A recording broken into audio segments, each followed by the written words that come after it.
Watch this. Boise police are sharing a few more details about the sequence of events in Monday's mass shooting at the mall. Idaho may rank high when it comes to our children's overall well-being, but we are way low, like last in the country when it comes to doctors to care for them. St. Luke's now working to change that. From haunted houses to tunnels of terror, car washes have become a hot spot for Halloween scares.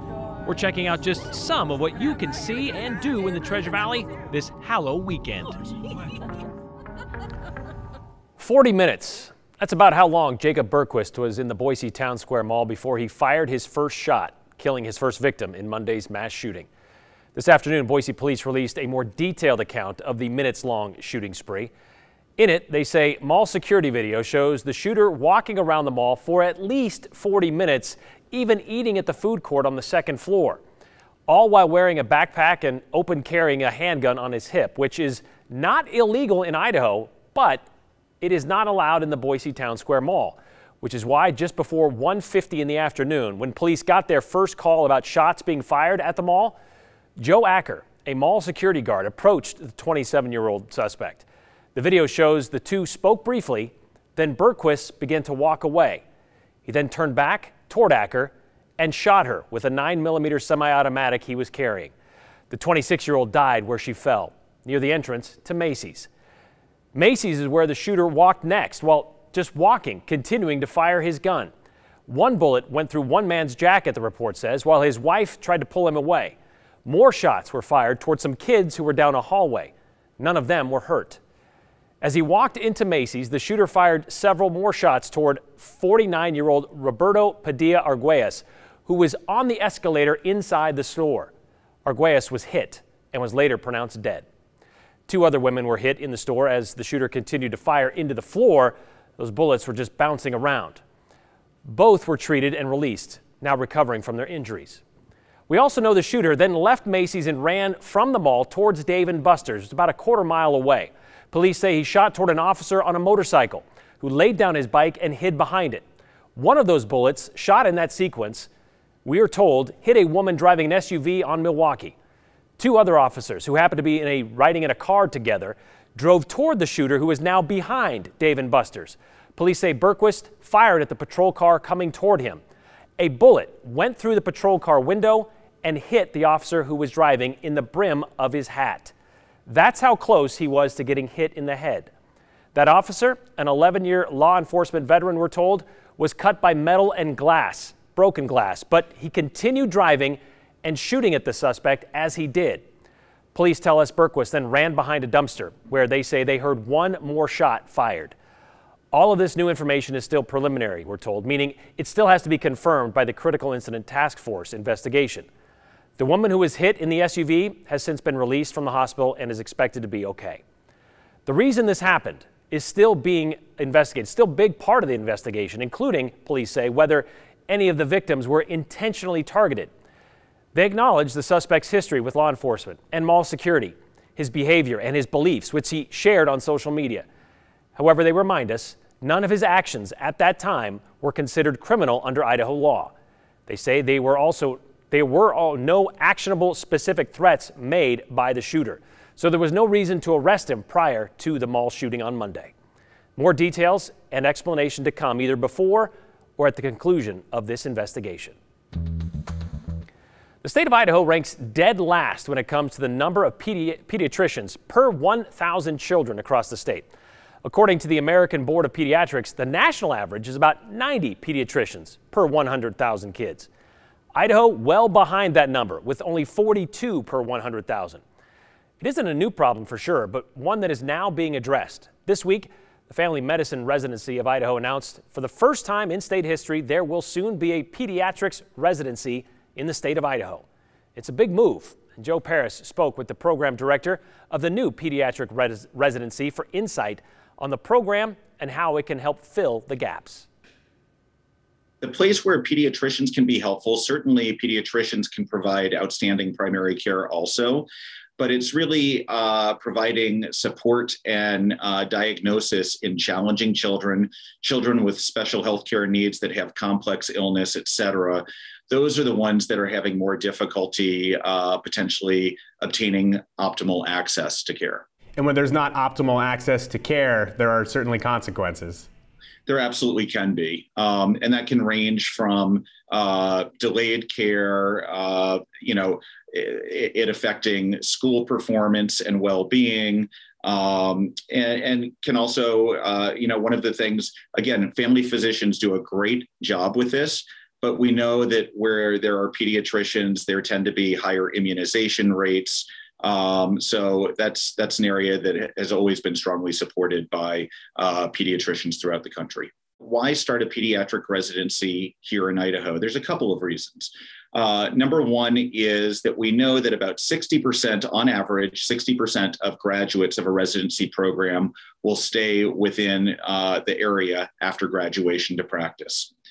A second reason is that there is not a single pediatric residency that exists if you drive east from Portland and Seattle until you hit the Minnesota border, if you stay north of Salt Lake. So for the entire northern third of the US, we go 1,400 miles with no pediatric residencies even existing. So there is no training to allow people to stay locally thereafter. There is no pipeline of pediatricians coming into this area. Because I know through the pandemic, there's been a conversation that, there's a lot of things that we need to address in the Idaho medical system with so many people coming into the state, and then we see kind of how the load of COVID patients impacted the healthcare system statewide. But this type of investment into pediatrics and into the medicine community in Idaho seems significant to me.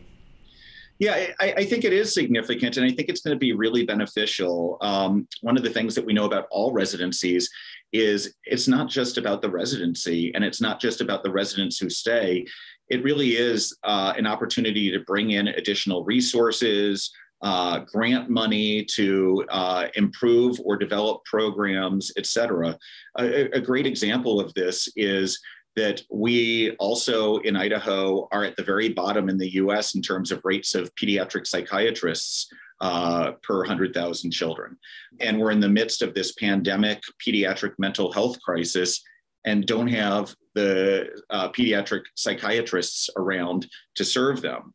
One of the things that having a pediatric residency along with a psychiatry residency that already exists here, what we can then develop is a pediatric psychiatry fellowship, which would be, again, a new resource, allow for more access for pediatric patients who have psychiatric needs, but train people to remain and practice here afterwards. One of our goals in this pediatric residency is going to be sending our residents out. They'll be required to spend a 2-week block during their first year and then a 4-week block during their second year and again during their third year in a rural setting. And it seems really significant that you're going to get residents in these rural communities working in a spot that you highlighted that may not have a pediatrician available all the time. Absolutely. We're really going to aim to develop, in concert with our state family physicians, a model of a consultative pediatrician like exists in New Zealand and in Sweden and Norway, where it might not be the pediatrician being the primary care provider because the family physicians want to continue to be the primary care provider for the kids, but a pediatrician who is able to go from area to area and provide on-the-ground consultation for the challenging cases and to support those family physicians in the care that they provide their more complex children. All right, we're told program leaders they're going to work to piece everything together in the coming months here.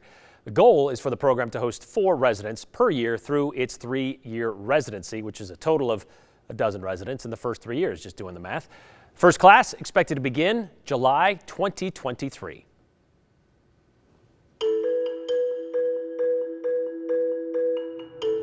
From suds and blowers to clowns and chainsaws, it's not just houses that are spooky this year. This car wash is really getting into the spirit of the holiday, maybe a little too into it. Before you head out to knock on strangers' doors to ask for some, candy, make sure you connect with us. You don't even have to leave your couch. Just pull out your phone and text us anything to the number on your screen, 208-321-5614. We like your questions and your comments. Just, you can keep the pictures of your cats. I understand it's a holiday, just not here. But be sure to include your name and the hashtag, the 208.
Michelle Bain has loved Halloween for her entire life. Problem was, she said, she spent most of her adult life living in an apartment, and she was limited in her space to decorate for her favorite holiday. Well, that changed last year when the Boise woman was finally able to take advantage of a front yard. It was a simple start for Michelle, setting out a coffin with some cobwebs, she said. Despite those modest macabre decorations, Michelle says a 3-year-old neighbor, she would stop by every day to see them. Well, that little girl inspired Michelle to make it even creepier this year. Photojournalist Kevin Esslinger stopped by himself and was able to keep his composure long enough to bring us Michelle's freaky front yard.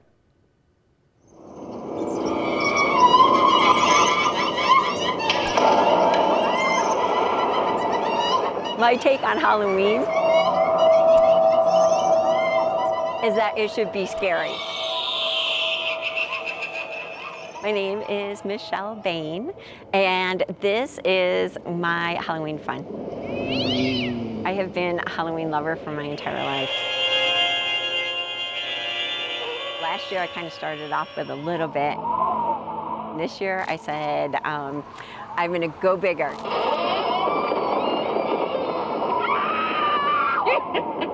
You know, I had my little vision board done, where I was going to put everything, and the timelines of how I was going to make it all and when I was going to make it all and make sure it was all done on time. People like everything that's coming out of the ground. He's in a cage, in a cellar down below trying to get out. The haunted house with a creepy person on the front porch. Some ghouls that'll drop from the trees on the trick-or-treaters. There's all kinds of very fun stuff. I don't know if you read The Grave. It says, Sue was wed, he took her head, now she's, you would think dead, but it says divorced instead. Sue came back from beyond the grave, and she's got a couple helpers with her, trying to like either push her up or drag her back in. There's a man eating pumpkin. It's on the trail up to the door. Also where the ghoul drops down. Lots of creepy guys from the dead. Halloween is my favorite for a reason. It is spooky, it's costumes, and it's candy. And so, I mean, you can't get better than that. Ow, it gives me chills. I love that stuff as well. It's one of my favorite holidays as well. Michelle made everything herself, by the way, and almost all of it came from some sort of recycled material. Free pallets from Craigslist, she said, some old wood from the backyard. She found costumes and wigs at the thrift stores. She even stuffed the bodies with packing material from her Amazon deliveries. She says she spent a good month getting it all ready. She also told us the question she gets asked most often about her decorations is where she's going to keep it all until next year. She admits that may be the true horror of Halloween for her. Sure, she could just leave them up until next year, right? That little girl in the neighborhood, she might appreciate it, though I doubt the rest of her neighbors will. Now let's talk about the weather for your weekend plans. First of all, tonight, you may be wondering, could there be a shower out there? We've got quite a few clouds. Let me show you. Here's the latest satellite. You see Boise, and you also see the frontal system right along through here. That'll come in later this evening, and when it comes through, you'll notice some breezes. I don't think we're going to get much in the way of showers out of it, but as we come in closer, you'll see most of it is to our north, Baker City, as far south as Cascade, with a few showers around the area. Let me show you the futurecast. Here's 5 o'clock tonight. Now look at the showers up here around McCall, and some of those showers could actually be fairly heavy. As it moves down toward Boise, you see it pretty much breaks up, but there is a little light shower around there. But even if that's the case, it's going to be after midnight tonight. Now let's talk about the weekend. You see sunshine through here for Saturday. Here's Sunday morning. Sunday morning, very early in the morning, there's a few showers. Scattered that moves through, and I stop it at 7 because after that it starts to dry out. You see that for the rest of the day. So anywhere from about 3 to about 8 o'clock in the evening on Sunday, we're going to be looking at temperatures that will likely be somewhere in the lower to the mid 50s. So it looks pretty good, and it's going to be dry as you take a look at that in the way of the futurecast. So 7-day forecast, there it is. Temperatures start to drop, 62 tomorrow, 61 on Sunday, Monday 61. Now some showers will be off and on as you look at Tuesday and going through Thursday and Friday. Next week, by Friday, the high temperature down to 52 degrees and the nighttime low could even drop to some upper 30s. That's your forecast. All right, more Halloween stuff. Houses that just go all out decorating for Halloween, something we see a lot every year, right? Maybe not as elaborate as Michelle's, as we just saw, but still, there's an effort made. A tombstone here, a few sheet ghosts hanging from the tree there, maybe some sound effects. But even businesses get into the spirit because of the pandemic last year. Some had to kind of get creative. Not everybody can come in and have all these open haunted houses. Some of those ideas continuing into this year, like car washes turned into haunted houses. Think about it. You and the family don't have to get out of your car to be scared out of your mind by clowns chasing you with whatever, like chainsaws. That's what some consider fun this time of year, apparently. We sent photojournalist Kevin Esslinger, poor guy, doing all the scary stuff, and producer Danny also joined him this time to the Tunnel of Terror car wash on Eagle Road to see exactly how scary it can be. Happy Halloween.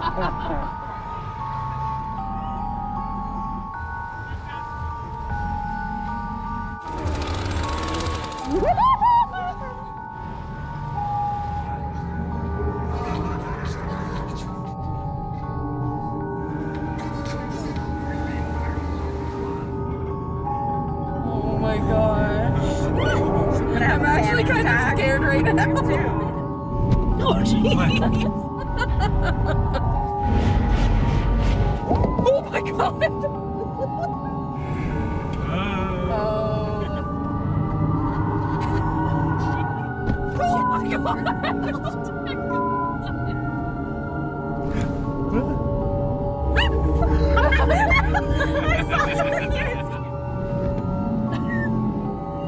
Oh, the red. There it is. There's the red.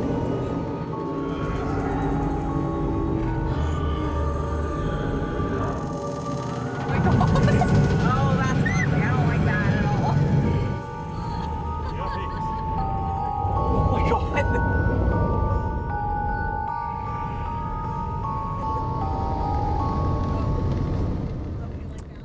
All right, you get out of there with the clean outside of the car. No guarantees on what happens inside the car. The last weekend to check out the Tunnel of Terror. It's at Fast Eddie's on Eagle and Ustick. And if you're on the fence on whether or not to go, just know this. $5 for every wash goes to the Boys and Girls Club of Ada County. Fast Eddie says they've raised thousands of dollars so far, but they hope to raise even more this weekend. There's also a few other similar spooky car washes happening this weekend. Bluebird Express has one, the Sunshine Club as well. All of them will be listed. We'll have several of them, I should say, on our website. Money raised there also going to go to charity.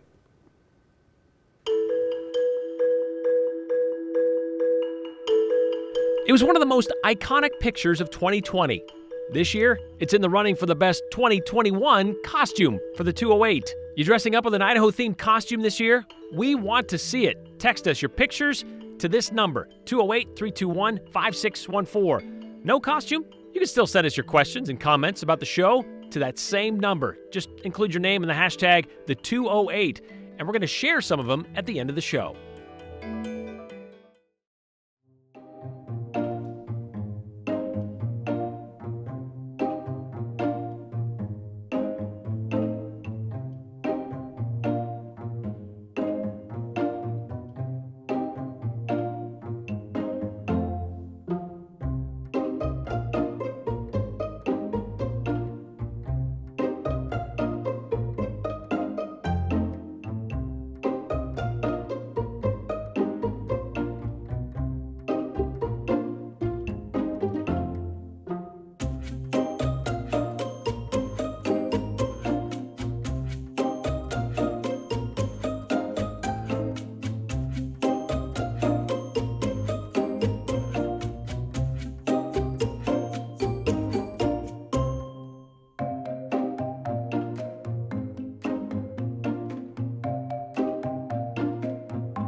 pretty colors there. Well, 2 days before All Hallows Eve, and we already have the front runner, or should I say front roller, for Best Idaho-themed Costume of the Year. At least if the short-memoried social media pages have anything to say about it. Although this one was more than a year in the making. You may remember the summer of 2020, August 25th to be exact, when anti-government activist, now candidate for governor, Ammon Bundy was wheeled out of the State House for trespassing.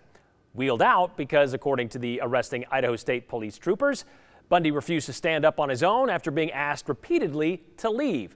So they just wheeled him out in the leather office chair in which he sat. And that inspired this Boise dad to create this costume this year. And he incorporated his kids to help. Pete told us he found a chair on Craigslist for 20 bucks, bought himself a hat, added some salt to his beard, and voila, instant Ammon imitation. He even had the boys roll him past the State House this morning and parade him around the school parking lot for a bit this morning. Pete admits he's had this one in his back pocket for a while. But I knew when I saw the pictures of him being wheeled out of the State House, I knew right then. It's like, it's my Halloween costume. It was your idea. What did it take to get the rest of the family involved? You know, showed the boys a couple of pictures, bought the police costumes. It really came down to the aviator sunglasses and the badges, sold them. And then once they saw the costume accessories, they were in. Okay, so you roll up at Longfellow Elementary. Yeah. And what's the reaction on site as you're going to class or bringing the boys to class? Oh, you start to hear some laughs and snickers coming from the other parents, you know. Okay, so then somebody took a couple pictures. Several people did, apparently. Posted it on social media. And it's getting a lot of attention there. What do you think of that? That's what I saw. You know, it's great. I mean, it's just a fun costume. It's funny to see it going around, and it's very local and timely. So it certainly is timely, with Bundy trying to now earn the office on the second floor of the building from where he was once bounced and banned. Regardless, hands down, that costume, rolling away, the best So Idaho themed costume we've seen so far this year.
All right, got several comments sent in today. A lot of Halloween haters out there this afternoon. Some of us asking, I thought Halloween was just for kids. Of course it's not just for kids.